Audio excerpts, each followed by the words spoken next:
Здравейте! Аз съм Владимир от сайта Психотерапия онлайн за тип. Днес ще ви представя няколко акцента от статията свръхобичливост и ниско самочувствие. Днес повече от всякога все повече хора изграждат самочувствието си въз основа на това, което другите мислят за тях. Това е известно като зависимо самочувствие. Вече не е достатъчно да имаме добро мнение за себе си. Сега изглежда, че се нуждаем от постоянно външно утвърждаване в формата на харесвания, похвала и одобрение. И когато това утвърждаване не се получава, или по-лошо, има критика или несъгласие, настъпва емоционален апокалипсис. Това води до ситуации, в които двусмислен коментар, лека шега или дори неутрален поглед предизвикват непропорционална реакция.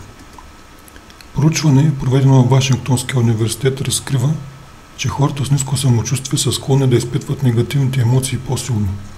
Особено тези, които са свързани с самовъзприятието, като срам и гордост. Освен това, на тях им е по-трудно да се възстановят от атаки, които са свързани с тези емоции. Това предполага, че ниското самочувствие може да направи хората по-склонни да се чувстват обидени, тъй като те възприемат критиката или неутралните коментари като лични атаки или нападки. Всъщност, хората с ниско самочувствие разчитат в голяма степен на външно утвърждаване, за да поддържат представата си за себе си, което ги прави по-уязвими. Друго проучване, проведено в Римския университет Рома 3, разкрива, че чувството за обида не е толкова въпрос на чувствителност, колкото на представа за себе си. В този смисъл не трябва да забравяме, че обиждането е дълбоко свързано с осъзнаването на емоции като срам и гордост. Обидата възниква, когато вярваме, че някой уврежда имиджа, който имаме или искаме да представим за себе си. И какво става, когато този имидж е крехък? Всичко може да го счупи. Хората със силно самочувствие нямат нужда да защитават всеки сантиметър от своя имидж. Те знаят кои са, могат да търпят критика и дори да се надсмиват над себе си.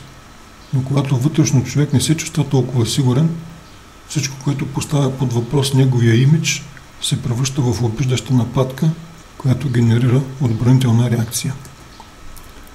Когато човек се чувства несигурен и има ниско самочувствие, но не иска да го признае, какъв по-добър начин да прикрие несигурността си от това да обвинява света, че го кара да се чувства зле? По-лесно е да се каже, че другите са го обидели, отколкото да погледне навътре в себе си и да се запита защо това го е засегнало толкова много. Цялата статия може да прочетете на адреса, който виждате на екрана. Благодаря ви за вниманието. Пожелавам ви приятен ден.